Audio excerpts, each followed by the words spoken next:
बलूचिस्तान हुकूमत गुज़श्ता माली साल के दौरान अपने वसाइल से आमदन के अहदाफ हासिल करने में नाकाम रही। हुकूमत ने गुज़श्ता माली साल के दौरान टैक्स रेवेन्यू का हदफ 34 अरब 75 करोड़ रुपए रखा था, ताहम बलूचिस्तान हुकूमत 29 अरब 95 करोड़ ही हासिल कर सकी है। तफसीलात जानते हैं टॉन न्यूज़ के नुमाइंदे अब्दुल्ला ज़हरी से। जी अब्दुल्ला, मजीद क्या तफसीलात हैं आपके पास?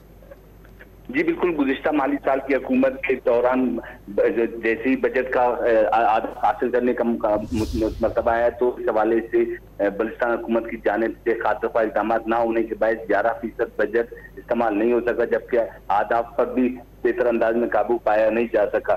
इस हवाले से जो आदाद शुमार उसमें ये बताया जा रहा है कि बलूचिस्तान हुकूमत ने गुज़िश्ता माली साल के बजट में मजमूई तौर पर 34 अरब से जायद का आमदन के हवाले से खसारा मुख्तस किया था। ताम उन्हें एक साल के दौरान 29 अरब 95 करोड़ रुपए हासिल हो सके। अगर दीगर मदाद में हम देखते हैं तो PTL की मद में 55 अरब रुपए इन्होंने वफाक से हासिल करना था, लेकिन बलूचिस्तान हुकूमत ने वफाक से भी 55 अरब रुपए हासिल ना कर सकी, जिसकी वजह से बलूचिस्तान के गुज़िश्ता माली साल के जो खसारे का बजट था वो 80 अरब से जायद रहा। जी बहुत शुक्रिया अब्दुल्ला ज़हरी अपडेट करने के लिए।